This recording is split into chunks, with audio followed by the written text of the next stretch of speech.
This is round 3 of our current Animation Showdown, where we are pitting two pioneers of modern animation up against one another. In one corner we have Walt Disney Animation Studios, and in the other, the legendary Pixar. I've got 3 great matchups for you today that will decide the winner of this series, so if you're not caught up, you can watch the first 2 rounds by using the playlist right up here, or by using the links down in the description below. As always, each matchup will consist of a film from each studio where they both share the same premise. We will then analyze each together and decide a winner using a certain set of factors. This isn't exactly a who is the better studio, but more of a proxy with who executed each premise best. And currently, both studios are tied, which means that it is still anyone's game. But enough chit chat, let's get started with the third and probably final round.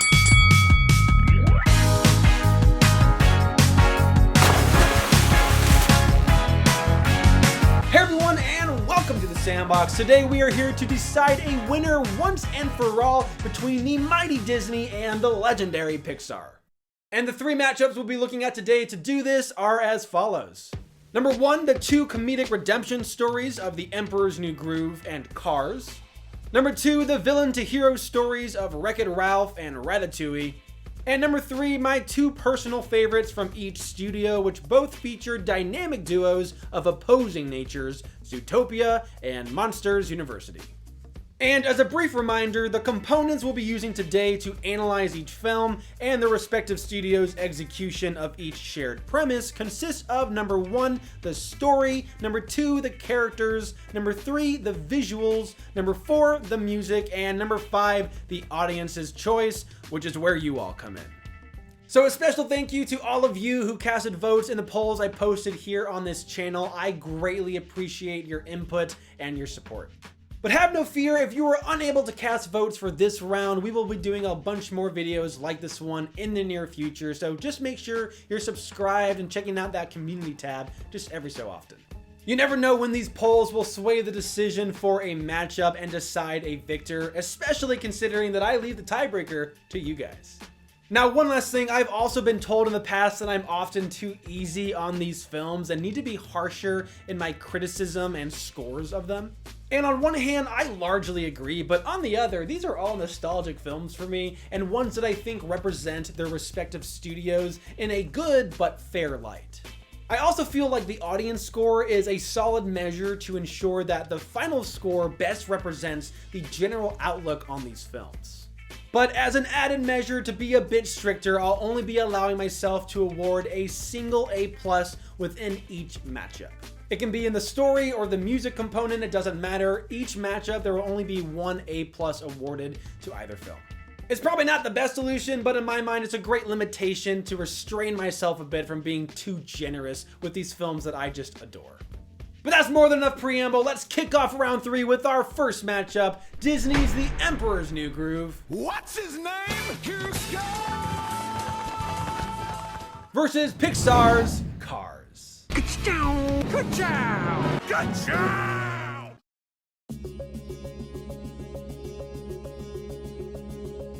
When an arrogant jerk who is seemingly at the top of his world becomes trapped with a good-natured, kind-hearted, small village folk, he must go on a journey of self-discovery to learn the error of his ways and become more selfless and humble.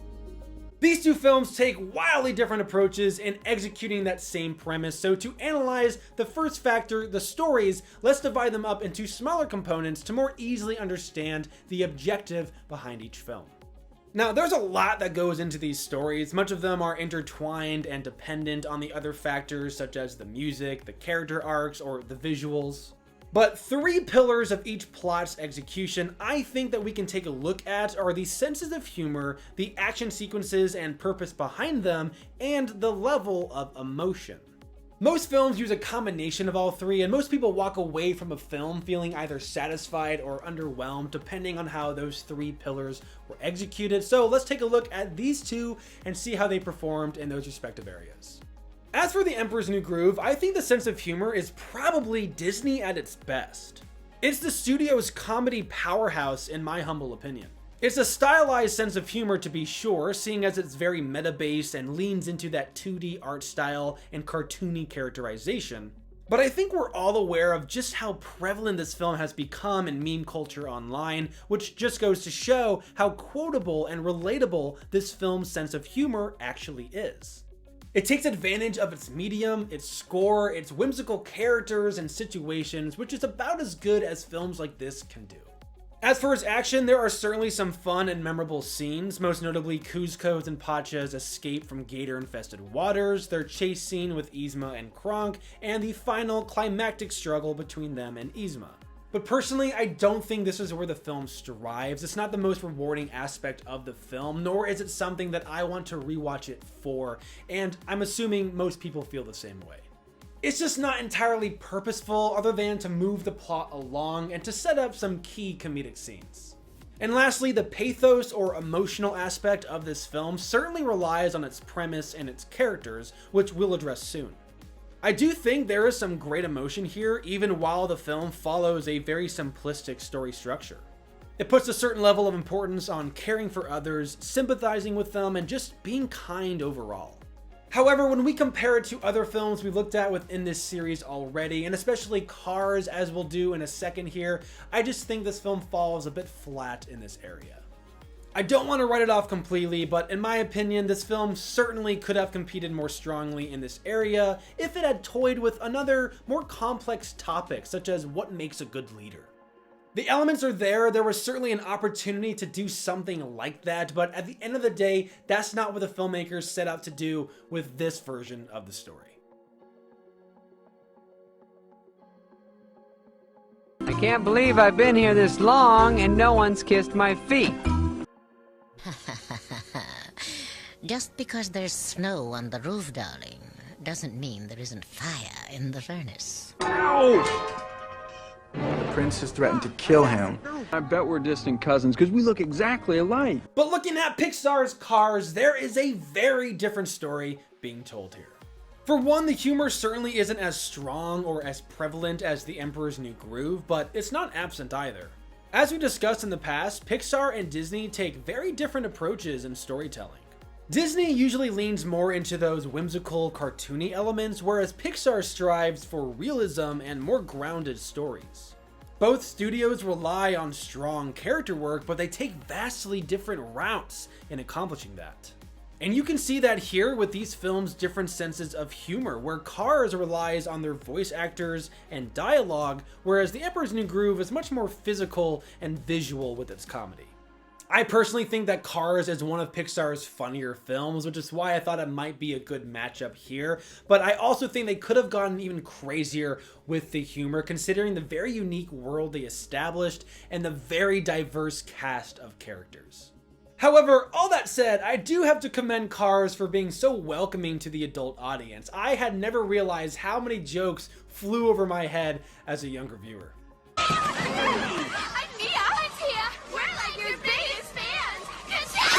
Von Dutch style, huh? Oh, honey, look, Von Dutch. Okay, yes, you bet. Hey, do I spy a little pinstriping tattoo back there? Oh, that's just so. Now, conversely, I think this film succeeds with flying colors in terms of its action. Cars is very much Pixar's sports film, infusing elements from films like Karate Kid and Grand Prix with its Doc Hollywood-inspired story. Some might not find the action components to be all that rewarding, however, considering its target audience of kids and how seamlessly it utilizes its character work, themes, and lessons, and also its musical score, I think the action is more elevated than people give it credit for.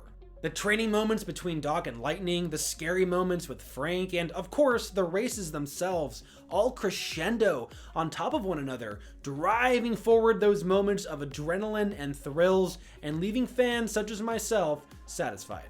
But lastly, in terms of its emotional storytelling, you guys all know I'm a sucker for redemption arcs, and I think Pixar nails it on the head here. This film is certainly able to strike an emotional chord with most people, making you feel for Radiator Springs as if it was a character itself, sympathizing with the townsfolk and that old way of life that clung to Route 66, freedom, and hospitality. The film finds a way to effectively incorporate very real-life things that happen to us while relating them to its characters and world of automobiles, such as physical injuries, philosophies on capitalism and materialism, and the idea of slowing down and smelling the roses. I also love how in the end, Lightning learns a great lesson for kids and adults alike, that we should value the people who value ourselves. People are naturally drawn to kind and talented people, much more so than successful jerks. And so this film reminds us that good things do happen to good people. You just have to give them and yourself a chance. Take responsibility for your mistakes, learn how to be better, but also remember that it's okay to forgive yourself and move on. There's a ton of other aspects we can look at within these films in terms of their story, but I think these three areas suffice in displaying the different levels of craftsmanship and thematic storytelling, given what each film and their studio were going for. And so hopefully you're not too surprised when I award The Emperor's New Groove with a B+, and Cars with a solid A. But moving things along, let's take a look at the character component within these two films. Now, we'll address the designs themselves and the visuals component, but for now, I'll be speaking strictly on the characterization here, including how likable the protagonists are, the dynamics of their relationships on screen, and of course, the character arcs. While the story components largely influence the emotions that we walk away from these films with, it's the characters that make those elements work in the first place. People need to feel invested in their journeys and be able to find a way to relate or at least connect with them, from the charming lead protagonist to the enjoyably flawed yet entertaining villain. Now, because both main characters share similar arcs of redemption, their likability has to walk a very tight rope. We need to dislike them enough for the arc itself to be powerful and effective, but we also need to like them enough that we feel invested in their journey to start with and be able to root for them. We need to want them to succeed, need to understand that they have misgivings, but we also see that potential in them that they themselves don't yet. And both of these films accomplish that, but with very different methods and with varying levels of success or impact. Personally, I find it a lot easier to dislike Emperor Kuzco, as he is just a super selfish, callous, one-dimensional character. He's super rich and was most likely born into his position, whereas Lightning had to at least earn his spot in the championship, and as a talented rookie no less.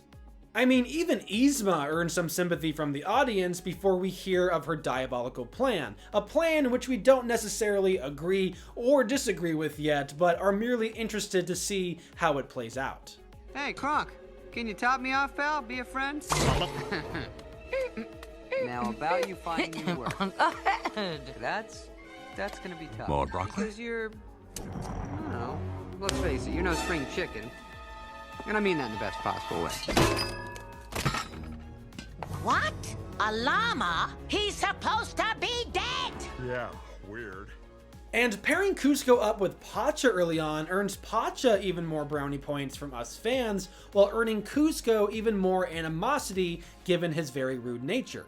It's really not until we hear of Kuzco's plan to build his summer home, see him turn into a llama, become stranded with Pacha, and then come to understand Pacha's motivations for the rest of the film, that we can actually start to root for Kuzco himself. We then want Kuzco to become better and learn the error of his ways as per Pacha's own plans, so that Pacha will be rewarded in the end.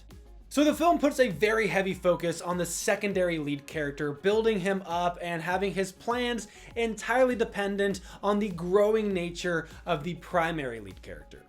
Now, luckily, as we've already discussed, the film is funny, and David Spade's voice work for Kuzco is nothing to brush off here. His characterization is marvelous and makes Kuzco, while super annoying and frustrating, also hilariously entertaining. So given this film's story structure and method of execution, I thought it was very wise to lean into those comedic elements for Kuzco's characterization. Now, Cars, on the other hand, doesn't introduce the cast of Radiator Springs until later on in the film, towards the end of Act 1. And so to compensate for that fact, the film builds up its antagonists more early on with Chick. Lightning is certainly arrogant and selfish, but we can still root for him, especially when pinned against an even more annoying jerk such as Chick. Show us the thunder!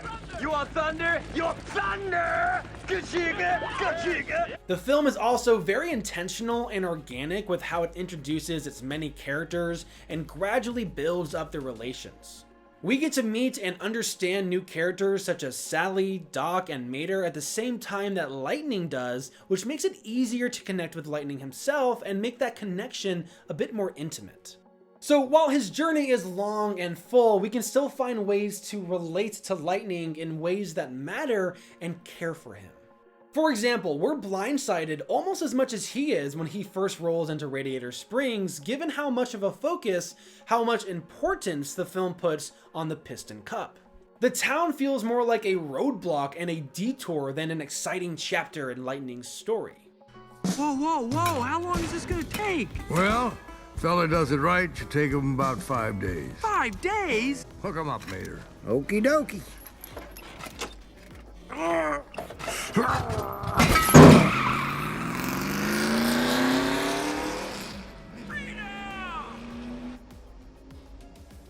Now, in terms of character dynamics, The Emperor's New Groove relies on two main duos, Kuzco and Pacha, and Yzma and Kronk, and in my personal opinion, both are fantastic for entertainment purposes.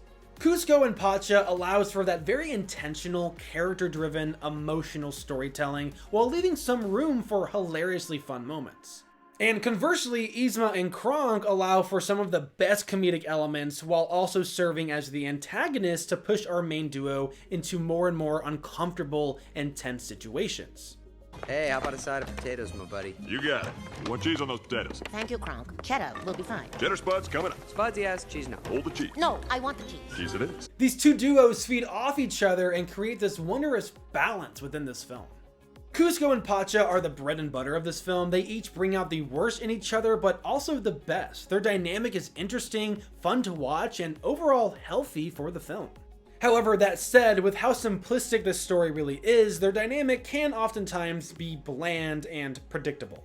Now, luckily, I do think Kronk and Yzma serve as a solid mirror matchup with different trajectories to spice things up a bit. Yzma and Kuzco both start out as power-hungry animals, but while Kuzco grows thanks to his big lovable sidekick, Yzma dives further into her pitfalls and vices despite hers, making her shortcomings earned, but also deliciously satisfying to watch. And on one hand, I wish that the film had touched on that a bit more, but on the other, I feel like the subtlety of it works wonders. Because at the end of the day, while Kuzco becomes easier to root for, Yzma becomes easier to root against, which makes for a solid antagonist within a simple, whimsical cartoon. However, yet again, I think Cars provides more depth within this conversation. Lightning and Mater are certainly an enjoyable duo, and while we don't get a ton of that dynamic within this first film itself, we do get more dynamics here than in The Emperor's New Groove, which help round out the cast more and add more dimensionality to Lightning's character. Now, when I talk about multi-dimensional versus one-dimensional, I mean that the character is different depending on the scene. The setting, the group of characters they're with, the timeline within the story, all these things and more should impact the character and their mood and their decision making.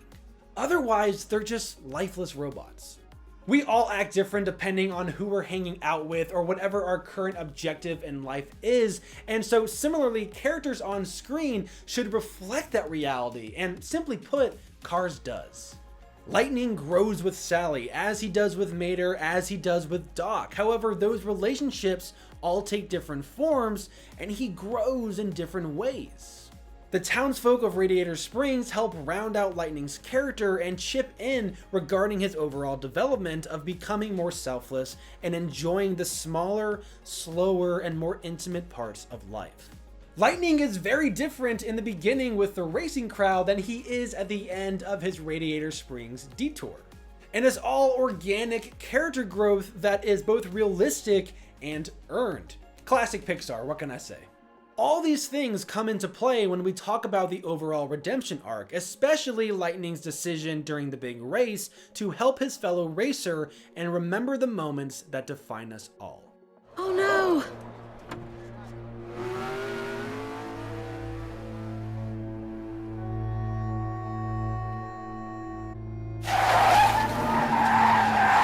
what are you doing, kid? I think the king should finish his last race. You just gave up the piston cup. You know that? Ah, this grumpy old race car I know once told me something. It's just an empty cup. Comparing that to the methodology in The Emperor's New Groove, it's a much simpler film with the main and really only objective being Pacha teaching Kuzco to be humble and selfless. And so while the film achieves a high level of humor, it takes a much simpler approach and execution in terms of its story and character elements because of it.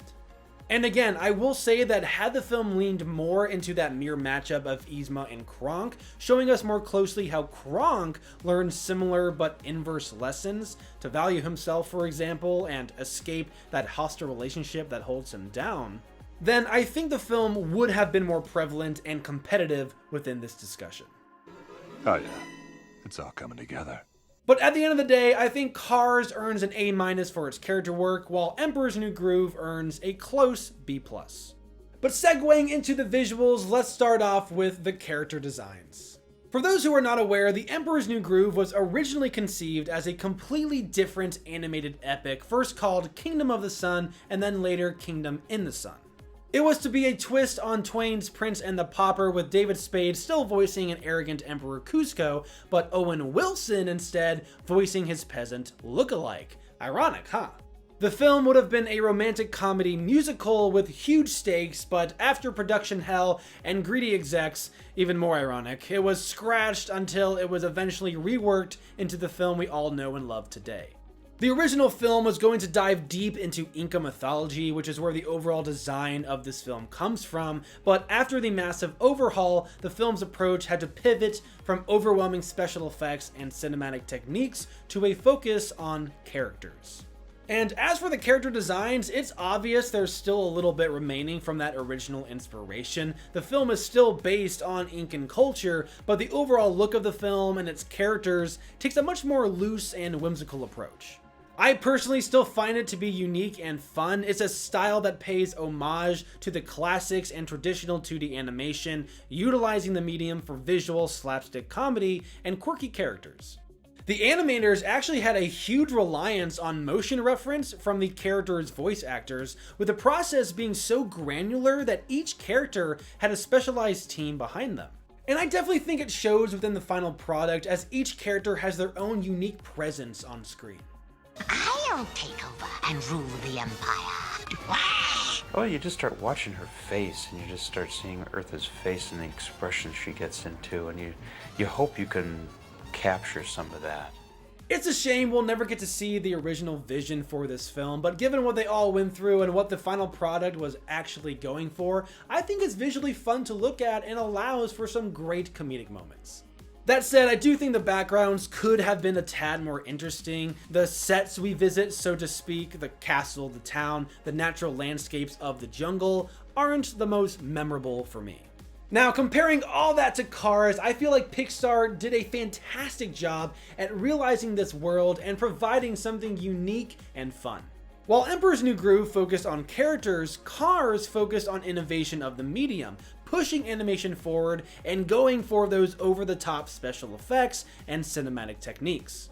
It's awfully hard to compare these two approaches, but one has to appreciate the level of detail put into Cars.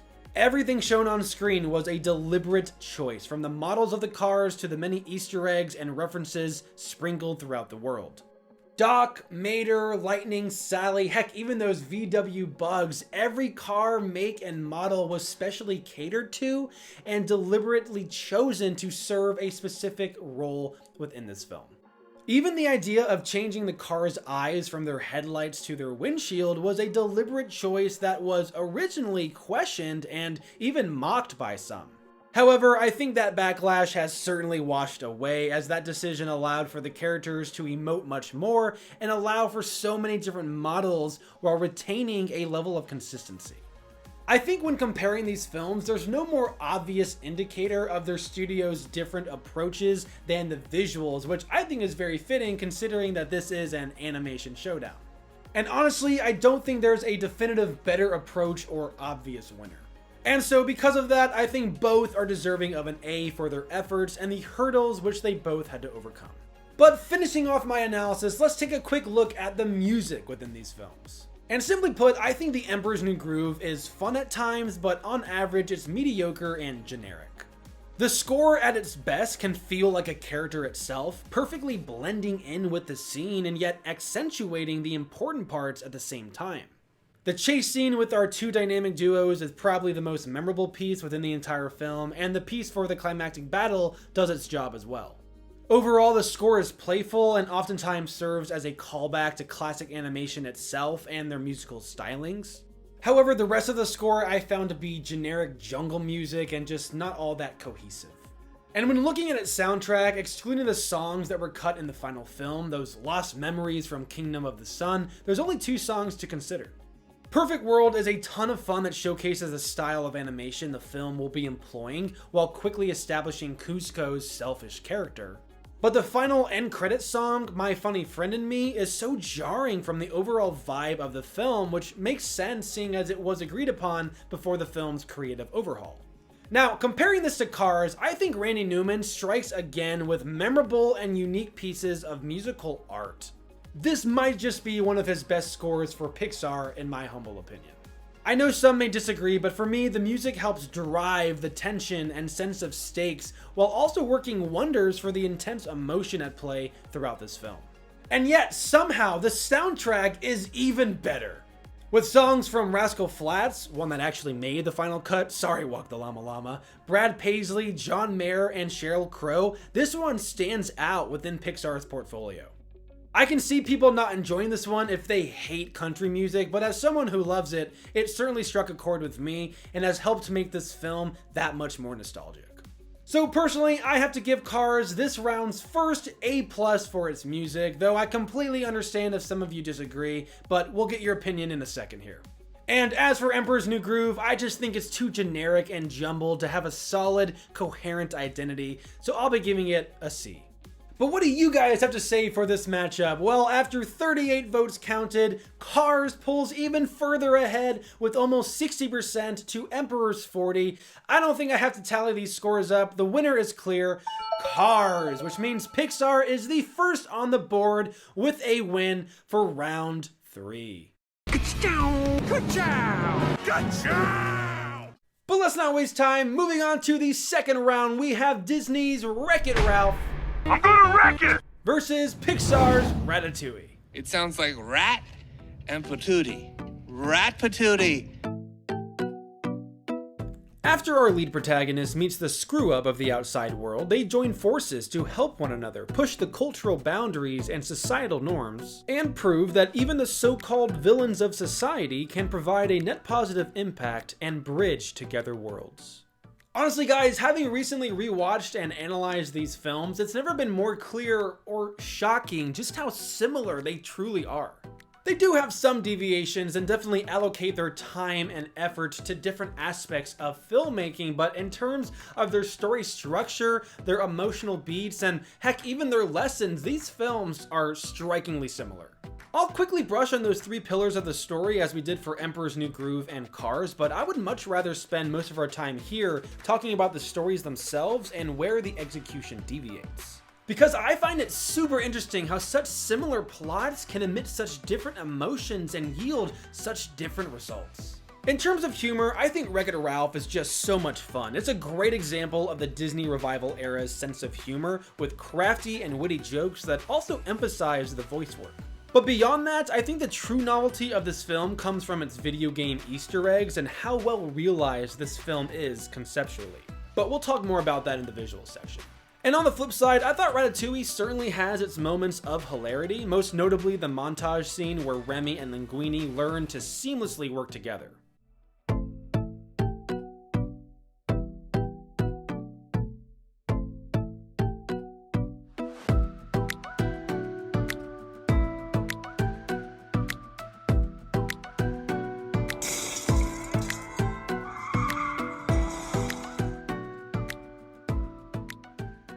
However, I don't find it to be a particularly funny film. I think the true novelty here lies within the focus on food and the culinary practices and techniques. Now, in terms of action, Ralph is once again the clear frontrunner.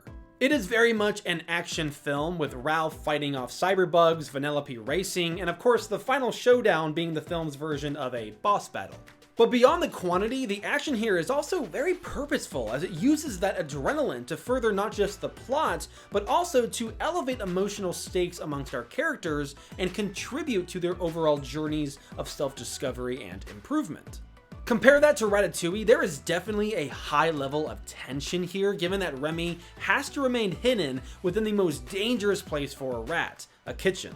There are multiple chase sequences and instances where Linguini has to trick Chef Skinner, but the real bouts of visual excitement here lie in the tense cooking scenes where everything is on the line for our characters. And lastly, when it comes to the emotion within these films, I actually think they're quite comparable, seeing as they use similar story beats. That rough initial meeting of our duo, a romance-driven subplot, and the twist reveal that our secondary lead is actually the true leader or heir of their world. Our duo's fallout, which is directly related to our lead's motivations and their social obstacles, and then the big sacrifice play in the end, where both films show that sometimes you have to lose before you can win big. I think Ratatouille puts all its eggs into one basket to earn this hugely satisfying, epic finale, whereas Wreck-It Ralph is a little bit more multi-dimensional and layered so that you can dig into it further each time and come away with something new. Being a video game film, we constantly get these satisfying rewards and check-ins throughout Ralph's journey. We always know the objective, both short-term and long-term, whereas Ratatouille's finish line is a lot less certain and more abstract. And that's why Ralph's ending can divert expectations more strongly than Ratatouille can, in my opinion. At the end of the day, both films utilize similar character journeys, but they emphasize different aspects of them and therefore push slightly different lessons. They both pin together two people from two different worlds, where each is down on their luck due to societal restrictions and personal vendettas. But then together they're able to create a symbiotic synergy that benefits both in their goals and aspirations. And while Ralph's journey is a lot more about self-identity and discovery, with him proving he can be more than some tool for a video game as his society claims, Remy's journey is more focused on his passion and on breaking social norms and bridging these two worlds together. Obviously, both films teach us to pursue our dreams and remind us that it's okay to lean on our friends for help. And on a certain level, both teach us that not everyone who's labeled a bad guy is really all that bad of a guy. Why do you have to be so bad, Zangief? Why can't you be more like good guy? Then I have moment of clarity. And I say, Zangief, you are bad guy. But this does not mean you're bad guy. However, Wreck-It Ralph exclusively teaches us to accept the good in our lives that's already there, to look inwards and realize the best in ourselves. And most importantly, in my opinion, that we should value those who value us more than others, similar to the lesson that Cars is pushing. Value yourself and surround yourself with love, and then you'll be able to cut through the hate like a sharp-heated knife. Turns out I don't need a medal to tell me I'm a good guy. Because if that little kid likes me, how bad can I be? Now, Ratatouille, on the other hand, exclusively teaches us that the greatest rewards come to those who seek them out with fearlessness, but also care and passion. It shows us that although there will be some people who just can't or won't accept great sweeping change, and that most people won't stick their necks out for the supposed bad guy, we cannot let that get in our way and stop us. We must remain persistent and tenacious. You must be imaginative, strong-hearted. You must try things that may not work. And you must not let anyone define your limits because of where you come from. Your only limit is your soul. What I say is true. Anyone can cook, but only the fearless can be great. Both films have such rich explorations of deep themes while telling similar stories in completely different ways. These are two films that show an extraordinary level of animation prowess, and to me, both are deserving of an A in story. Now, as you can probably tell, both of these stories are so dependent on their lessons and characters, especially the journeys of both lead protagonists, which is a good thing. But let's take an even closer look at how well these characters, as a whole, were conceived and executed. Similar to Cars, Wreck-It Ralph puts a heavy focus on Ralph's motivations of proving that he can be a hero if he wants to be. He's not just some tool for messing things up, he doesn't want to fit in that one box forever. I don't want to be the bad guy anymore. Is it Turbo to want a friend? Or a medal? Or a piece of pie every once in a while? Is it Turbo to want more out of life? Yes. Ralph, we get it. But we can't change who we are. And the sooner you accept that, the better off your game and your life will be. And because of that, the film is able to divert expectations by the end, have him make that sacrifice play, and learn what true heroism is. He learns to value himself thanks to Vanellope's friendship and Fix-It Felix venturing out into the world to bring him back, thus negating the need for some silly medal. Now, Ratatouille's diversion is a lot more subtle because we always knew he would end up as a chef somehow. So instead of taking that away from him and giving him a smaller Bob's Burgers style of ending, they push the emphasis on togetherness with him and his family, but also the merging together of these two greater worlds. These are two things that felt impossible at the beginning of the film because his father only valued his gift of smell as a poison checker, and we see how reviled rats are in human society, especially the kitchen. Again, these two films use similar characters to achieve different results. Ralph and Remy are both naturally endowed with an amazing gift in their world, but they both feel alone and dejected within their society because of it. However, while Ralph takes action due to a midlife identity crisis of sorts, Remy ventures out at first due to external events, but then he's driven forward by his passion and inner conscience. And because of this, they each have to have different motivations later on in their stories. Which is why at similar and crucial moments within the film, Remy is pushed forward by his inner conscience and innate passion, while Ralph is pushed to save someone else, both despite the personal costs to them. There's a little girl whose only hope is this cart. Please, Felix, fix it. And I promise I will never try to be good again. Where are you going? Back to the restaurant. They'll fail without me. Why do you care? Because I'm a cook! But aside from their lead protagonists, I think both are actually quite exceptional when it comes to other characters' arcs. Felix and Calhoun have a fun side adventure that is coherent with the themes, lessons, and arcs within the main story.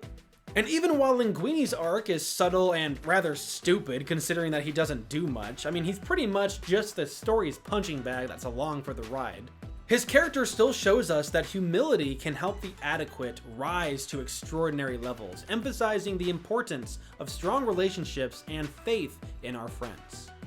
So initially, I want to say that Wreck-It Ralph is a bit stronger with its minor characters. However, Ego really helps level things out here, especially considering how impactful his character is, despite how little he's actually in the film. He's referenced early on, but then we don't really see him again until the end of Act 2, beginning of Act 3, after Remy and Linguini have set up their character dynamics and the journeys ahead of them.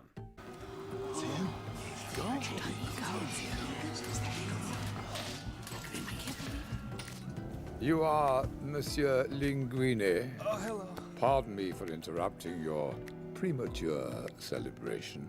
Now, speaking of dynamics, I think Ratatouille shoots itself in the foot a tad within this competition. Because Remy and Linguini cannot speak to each other, their relationship is unique, but also a bit strained and empty. They're both there to help each other, but the journey for each of them requires a certain level of separation so that the full conjoining of their two worlds can land as powerfully as it does in the end. There's a lot for them to overcome considering that looming threat of Ego, the pull of the colony on Remy and Colette on Linguini, and the social constructs and barriers for their relationship. And while this makes for a fantastic story, I do think their dynamic takes a hit compared to Ralph and Vanellope, whom I simply adore. What can I say? I've always been a sucker for that tough guy and younger but tougher girl dynamic. I do think Ralph and Vanellope can be a bit bland at times and are often too cookie cuttery. However, their voice work, the script writing, and the mesmerizing visuals works wonders to elevate them. So while I love Remy and Linguini, I do think their vices as characters hurt them a tad in this component, and so I'll be giving Wreck-It Ralph an A- and Ratatouille a close B+ for their characters. But it's time for us to move on to the visuals, starting off with Wreck-It Ralph. As I mentioned earlier, I think this film is immaculate with its visuals. This was certainly one of the revival era films that cemented Disney and its trajectory regarding its current animation style, and while I wish they'd switch things up a bit more, I think this style is perfect for this choice of story. Constantly throughout this film, I felt like I was looking at eye candy. This film just has such a different sense of visuals and a greater variety of worlds, with a sci-fi shooter game, a racetrack set in some version of Candyland, a new, simpler game reminiscent of Donkey Kong and Mario, and then also some smaller bits like Turbo, the Game Central Station, and the real-world arcade itself. The characters, the effects, the landscapes, it's just all so beautiful and colorful, and yet everything feels like there was an intentional decision behind it. And then there's all the Easter eggs and video game character references to consider, from Sonic the Hedgehog to Mario's Bowser, from Street Fighter to Pac-Man. I love how this film not only incorporates all these different characters, but also gives them a purpose to serve, such as with the Bad Anon meeting and then the homeless Q*bert characters. These references and characters serve a vital role in assisting Ralph along his journey and the film's sense of heart, while also making the world feel alive and like it's servicing the story rather than the story servicing these various IPs.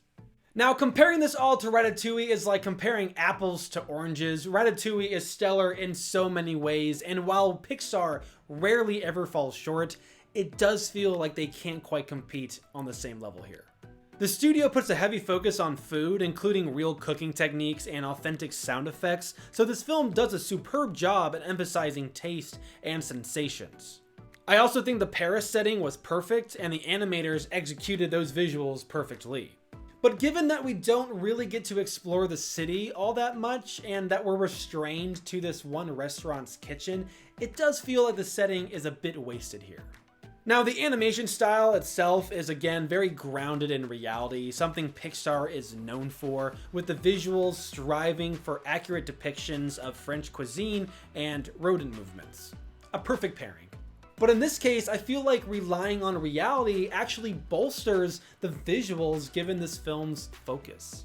There are also some special, unique pieces that make this film stand out, such as Ego's office being in the shape of a coffin, a perfect analogy for food critics in Paris. However, at the end of the day, I think the visuals just don't quite compare to Wreck-It Ralph's. Wreck-It Ralph feels unleashed, a focused, organized chaos that is just so whimsical and fun, and I think the visuals for it are deserving of this matchup's A+, while Ratatouille earns an A-. However, when it comes to the music, I feel like these films might just tell us a different story. I think Wreck-It Ralph's music is actually quite strong. Similar to the visuals, there are a lot of musical cues and references to video games that go beyond just the score. The music, in a way, feels like a character itself. Honestly, Henry Jackman does such a great job here, and after falling in love with him all over again for his work on Ron's Gone Wrong, I'm starting to think that he should be the go-to guy for those bubbly, techie vibes in film scores. Wreck-It Ralph's theme is soft and subtle, but it also emits those emotions of feeling like a small fish in a big pond, which is exactly what this film needed. And lastly, looking at its overall soundtrack, I think that while it obviously has more songs than Ratatouille's, it's not the most cohesive and appealing mix. Owl City and Rihanna and some K-pop group might all be good on their own, but together they give this film and its soundtrack a very odd mishmash of an identity. Which, to be fair, is sort of thematically in line with the story being told, you know, all those different games being amalgamated together, like these songs here, but yeah, it's not a soundtrack that I yearn for. But looking at Ratatouille, this was the second Pixar film to not be scored by Randy or Thomas Newman, with Michael Giacchino returning with Brad Bird after their smash hit, The Incredibles.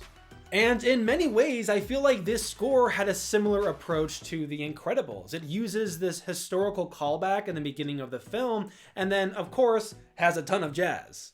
And while I feel like Pixar has had more than enough jazz at this point in their portfolio, I do think that this film's score succeeds thanks to its many leitmotifs that weave together the music with its lessons and its story.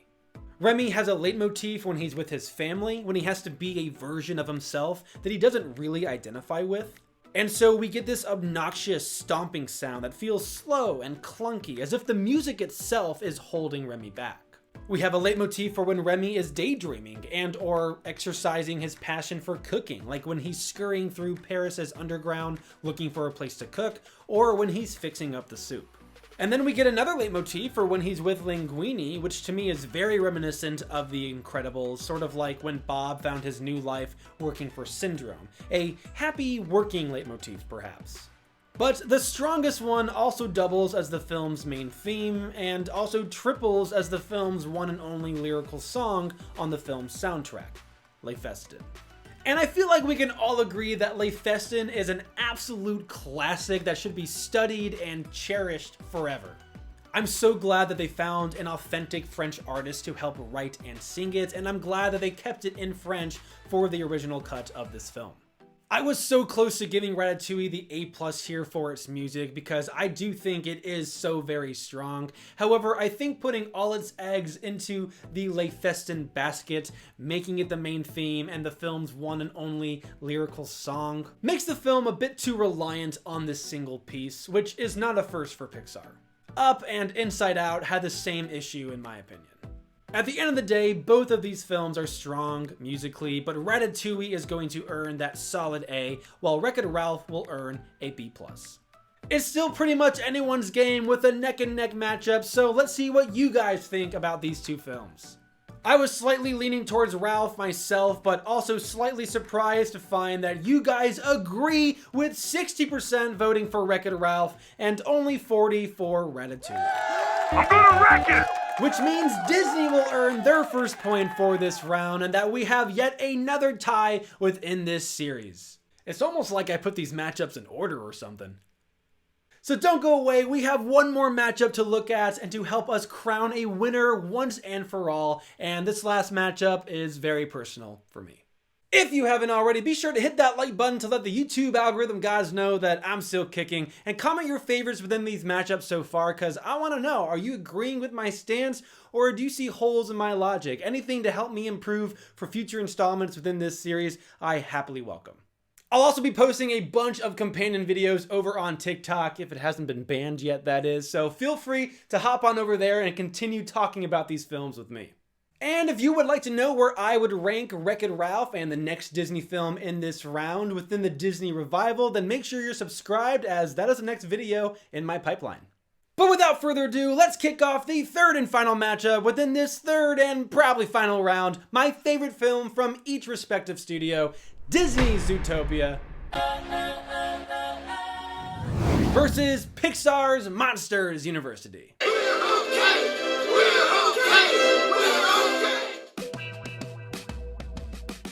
After an underdog humanoid creature of a protagonist sets out to prove themselves in a place that society deems they don't belong, they are forced to team up with an arrogant partner so that they can show the world that our physiques and naturally endowed talents are not the only things that define us. Once again, we have two films that are way more similar than you would expect at first glance.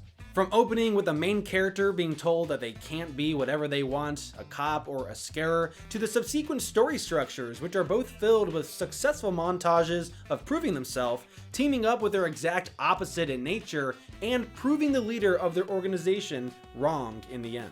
Heck, they even both feature a fallout of our main duo caused by one of the lead protagonists betraying the other regarding their body type or genetics. And that's all just the tip of the iceberg.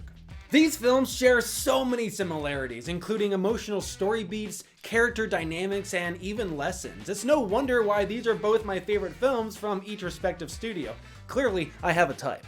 So as we've done with the others, we'll have to boil these stories down to their senses of humor, their variety of action and purpose behind it, and the amount of heart and types of lessons they teach. As for the comedy within these films, I think Zootopia will secure a slight edge. The jokes have a wide range from animal-based puns to witty dialogue that relies on its characters and voice actor performances. It does fizzle out about halfway through the film, and I would have preferred that it remained consistent throughout, but even Monsters University suffers a similar fate as it transitions into the epic sports film that it's trying to be. And that's not to say that I don't find MU funny, but it's just a generous sprinkle and not something that I come back to the film for all that much. However, in terms of action, I don't think it's a contest. Monsters University trumps Zootopia in every way I look at it. Zootopia relies a bit too much on chase scenes, Judy chasing Whistleton, Manchas chasing Judy and Nick in the Rainforest District, and then Doug the Ram and Bellwether chasing them in downtown. So the film, in my eyes, doesn't really use its premise and world of unique animals and their respective strengths to elevate these action scenes with more variety. A rhino ramming down a barricade, a hippo stalking them from a river. There were options out there to make the action utilize the world more, in my opinion. Maybe we'll get more than just mammals in the sequel, some reptiles and birds for example, and they can take more risks with the world building and action sequences. But as for this film, it feels like the action here is more of a distraction. A way to slow down the overall pacing of the film and how quickly our duo can get to the finish line, rather than something purposeful that elevates the story and their journeys of growth. Except, of course, for their final hustle. It's called a hustle, sweetheart. Boom. However, MU, on the other hand, has so much action and such a variety given the design of the scare games. A race through toxic tunnels, a sneaky thievery against the clock, a maze, hide and seek, and then the entire third act. The action here is always purposeful and contributing to not only our main duo's arcs, but also the journeys of lesser characters such as the Uzma brothers. Way to go, Squishy! How? Misdirection. Kiosk! Pile of leaves! Standing out in the open! And there should be one more. How'd I do? Oh, not too shabby, Don. Thanks. I cannot get down. What are you doing up there?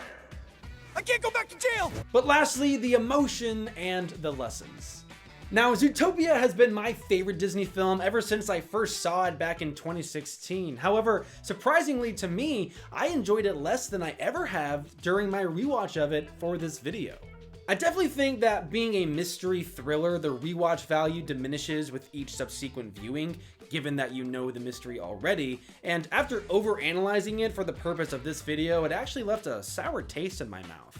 Now, partly I think it's because there wasn't much of an attempt to toss in more foreshadowing and thematic Easter eggs early on in the film. I mean, the more things there are to catch with each viewing, the more fun rewatches can be. And I also think that the messaging can be too loud and obnoxious at times, especially considering that this is targeted towards children. But the main issue here, I think, is that it has a weaker ending than MU. Monsters University diverged expectations because Mike doesn't get what he's wanted since the film's opening. He doesn't get readmitted into the scare program. He doesn't get to graduate from MU, and he doesn't end up as a scarer. Which, to be fair, is a fact that we know going into this prequel. But the course of his journey is so passionate and intimate that it still hurts when he doesn't get what he set out for, especially seeing how much he deserves it for the work he's put in and how much he's dedicated himself to this single goal. And yet, additionally, on the flip side, it's even sweeter when we see him rely on his brothers, especially Sully, to prove everyone wrong in the end. That final team up takes a long time, but it's so epic and it utilizes every element of the story and its characters introduced in this film that it's more than satisfying to be worth that time investment, and it feels 100% earned and genuine. Monsters University certainly has an edge in that we already know these characters and where they end up, and yet it's also a completely risky gambit that luckily the film was able to pull off, in my opinion. It's a bold strategy, Cotton. Let's see if it pays off for him. I love how it builds out the sport and art of scaring in new ways, leans into that college scene, and uses it well to further flesh out the world itself. These characters are familiar, but at the same time, they're also fresh because they haven't yet gone through the experiences needed to become their future adult selves. And now, comparing all that to Zootopia, I think the climax is surprising thanks to that final hustle, but the end results aren't really surprising at all. The film wraps everything up in a tidy, perfect bow, which is somewhat off-putting because life isn't perfect. And so, once again, this is where I think Pixar striving for realism in its storytelling really pays off and makes a difference. I mean, look, we almost never doubt Judy throughout the course of this film, and even in its fleeting moments of uncertainty, Nick steps up and carries the duo forward. What I said was no. She will not be giving you that badge. Look, you gave her a clown vest and a three-wheeled joke-mobile in 2 days to solve a case you guys haven't cracked in 2 weeks? Yeah, it's no wonder she needed to get help from a fox. None of you guys were gonna help her, were you? Here's the thing, Chief. You gave her the 48 hours, so technically we still have 10 left to find our Mr. Otterton. And as for the lessons, I find that they differ greatly due to what each film emphasizes within their central conflicts. In Zootopia, the main conflict is centered around the public's safety and classism, racism, ableism. And so the lesson at the end of the day is anyone can be anything, anyone can do anything, so let's all help in lifting each other up rather than knocking others down. Which is a perfectly healthy lesson for children, but also not all that realistic. Judy's character journey does show that resilience can reward those who are able to ignore the naysayers, but it doesn't really teach us how to do that. Its execution is much more focused on the social aspect rather than the intimate character journey, in my opinion. Meanwhile, in Monsters University, the main conflict is centered around our duo's aspirations of becoming professional scarers, while putting an emphasis on their various inherent traits and abilities. Sully is naturally endowed, while Mike's work ethic is what sets him apart. And so, the film is able to divert expectations and teach us not just that we shouldn't let society put us into a box, but also that we ourselves shouldn't fixate on a single goal with absolute tunnel vision. That might just set up for failure and further disappointment. It's not that the film isn't saying that you can do whatever you set your mind to, it's simply saying that there are unforeseen chances and paths to your dreams if you'd only open up your mind and stop going against the grain. Basically, work smarter, not harder. Now, its emphasis on those character journeys means that the lessons will only hit if the characters are likable or relatable, but as we'll talk about next, I think this film accomplishes that feat. So that's enough for this section of the matchup. If you'd like to know more of my thoughts on this stuff, you can check out my full-length deep dive on Monsters University and the life lessons it teaches. I think a lot of it applies to Zootopia as well. At the end of the day, these films are super similar, but due to the more intimate storytelling and immensely higher rewatch value, I'm giving Monsters University a solid A, and Zootopia a close but lesser A-. I'm just as surprised myself. I thought both would score an A here and I could spend less time on this component, but Zootopia's story just came off a lot more sour this time around due to the in-your-face nature of its lessons on racism, derogatory stigmas, and social justice. Sorry. But moving on to the character component, again, I think these films are quite comparable. The dynamics of both duos are enjoyable, seeing as they're complete opposites, predator versus prey, scary versus not scary, who must learn to get along and rely on one another's different skill sets to cut through a hateful society that is constantly getting in their way of proving themselves. And while Judy and Nick work a little bit more perfectly as a yin and yang, with a quick persistent bunny and a sly, quick-thinking fox, Mike and Sully are more able to lean into that rough on the edges characteristic due to their familiarity as characters from Monsters, Inc. They're able to start out more hostile towards one another, with the film relying on our knowledge of their future as well as our trust within Pixar as a studio. And because of those harsher attitudes towards the beginning, the film can allow for a slower, more natural development of their friendship. Their combined journey is gradual, organic, and authentic, and I, for one, am fully able to buy into it, and not just because I relate to Mike's collegiate personality and overall struggles. Mike and Sully are one of Pixar's most dynamic duos, and so having to expand their relationship and explore it from a new angle, while not ostracizing original fans or sacrificing their character too much, it's a tall order. However, personally, I think they were able to succeed with flying colors. I am so very glad they didn't put themselves in a box, considering that this is a prequel. The characters are semi-faithful, but they did have to rework some aspects of their history and lore in order to tell this story. You've been jealous of my good looks since the 4th grade, pal. And again, that's a risk, but it's one that I think paid off in the end. But back to the other side of this debate, again, I think Judy and Nick are a perfect duo on paper for the story Zootopia is shooting for. Obviously, they don't have the luxury of relying on these characters' previously established notoriety, and so the film has to work a bit more quickly to establish them each as their own version of insufferable. Nick being the sly, devious hustler, and Judy being that wide-eyed optimist, before they can start being fleshed out and cement themselves as a strong and likable duo. And they each have their own societal obstacles to overcome within this film that makes for some genuinely heartwarming moments. But at the same time, I wish the lessons and arcs had been a bit more personal and less of a preachy agenda for breaking down social stigmas. Not a great plan. So in terms of the execution for these duos and their entwined character arcs, I am leaning a bit towards MU. But what about the minor characters? Well, outside of the main duo, I think MU's characters are a bit generic and stereotypical given the roles that the OK and Roar fraternities have to play. But at the same time, I'd rather they be that than something else that doesn't reflect reality whatsoever. They are caricatured archetypes, but they all contribute to the story in their own ways, adding to that emotion, providing more hurdles and assistance alike to our main duo, and showing that ordinary people can do extraordinary things so long as we don't limit ourselves and can learn to ask for and accept help from others. Meanwhile, Zootopia doesn't really have much going on for its secondary or tertiary characters. Again, this being a mystery, the villain doesn't really have a chance to be properly fleshed out until their rushed reveal or unmasking in the end. And others like Chief Bogo, Mr. Big, and Officer Clawhauser I thought were ironically super stereotypical despite the film's main message. You've actually got, there's a, what? in your neck, the fold, there's. Oh, here you went, you little Dickens! Oh.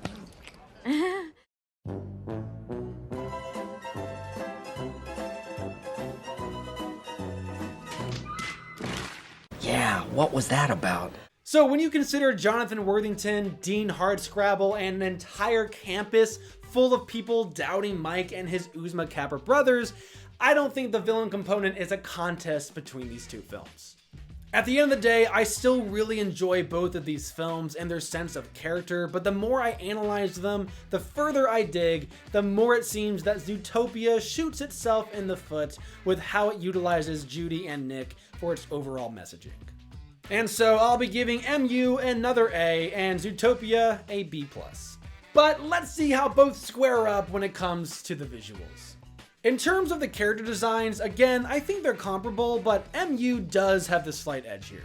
We've simply seen anthropomorphic animals done too many times before, so it's difficult for Zootopia to impress. I do enjoy this interpretation, but the area that I think they had to nail was the choice of animals for each specific role. And on one hand, there are some that are absolutely perfect, like the hyperactive bunny and the cunning fox, the ironically fat and lazy cheetah as a police station receptionist, the lion for a mayor, and the sloth working at the DMV. Every minute counts. Wait. They're all sloths?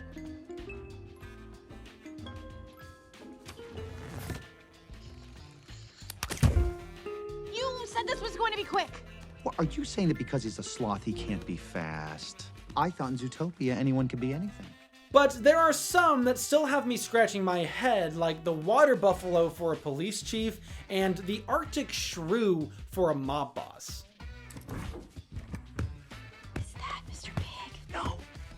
What about him? Is that him? No. That's gotta be him. Stop talking, stop talking, stop talking.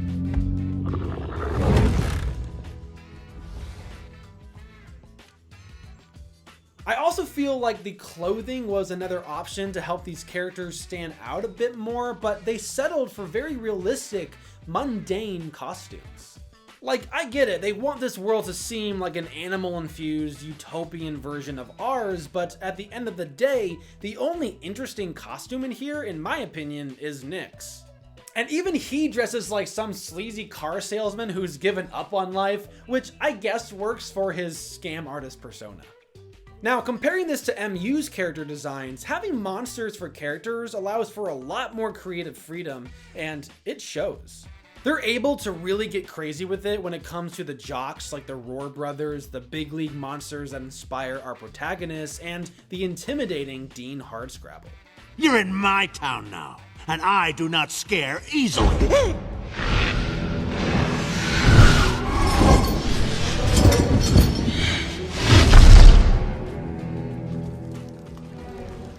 But then they also have to come up with lame monsters while still allowing for them to have their own personal strains that they can realize and then take advantage of within Act 3.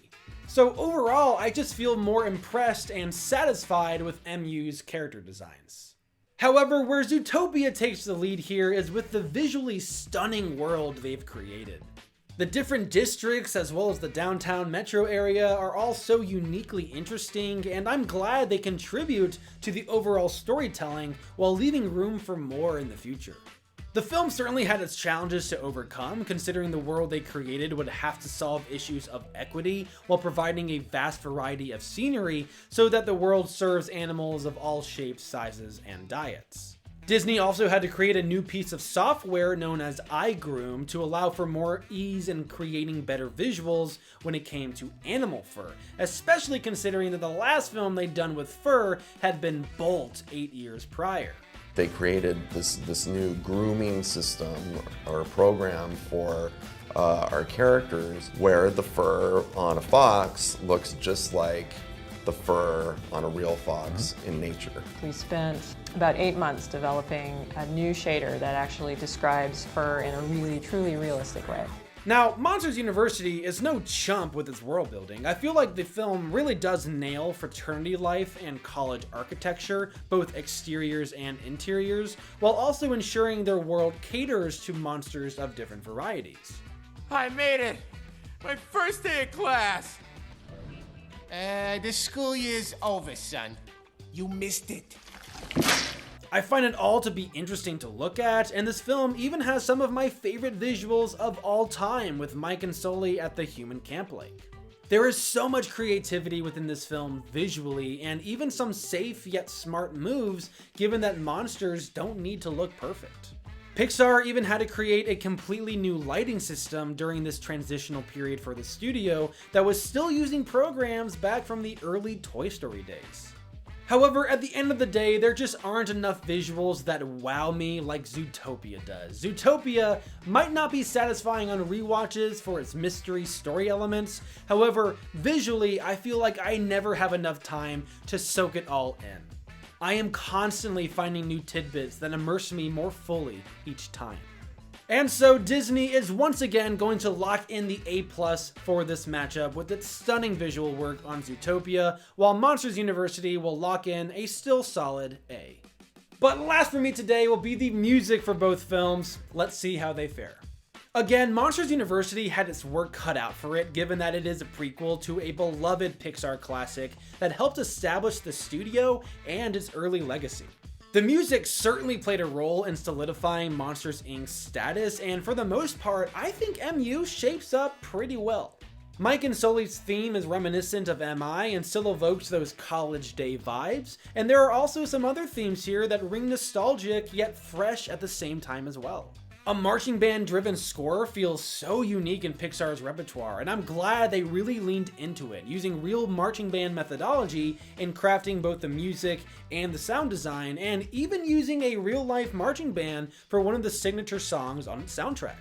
I do think that Roar is one of those songs that doesn't quite mesh as well with the others for me, but even that one is in line with the college party scene, so it works well enough. But how does Zootopia compare? Well, first, looking at its theme, I'm not really sure if it has any. If it does, it's not immediately recognizable, and even its wild leitmotifs just sound like generic jungle music to me, sort of like Emperor's New Groove. Honestly, I find the entire score itself to be quite lacking, as the only thing it really nails is that mystery political thriller vibe. But even then, it's not all that different from stuff we've heard before. And the only song that appears on this soundtrack is Shakira's or Giselle's Try Anything, which again is super on the nose for this film's messaging and just isn't interesting enough to be used well in the film's score, which Giacchino does attempt from time to time. I feel like if this film had leaned more into its unique world and vastly different districts, giving each zone its own musical feel, then this one would be greatly more interesting. But instead, the score really only settles for matching the vibe of each scene, being a little bit too reliant on the characters and their current predicaments. Well, that's unfortunate. And to be fair, I had this exact same issue with Raya and the Last Dragon back in round 1. The thing is, if one of your film's main selling points is its epic world and stunning visuals, then I feel like the music should lean into that and not be so quickly brushed off as just background noise. And so I'll be awarding MU with a B+, but Zootopia with only a C+ here. So looking at the scoreboard, it seems like MU has a pretty sizable lead, but let's see where you fans stand on this matchup. And looking at the poll, with the most votes cast, just shy of 60, MU wins in a landslide at over 80%, meaning MU secures the win for this matchup and earns Pixar the win for not just the round, but this entire series.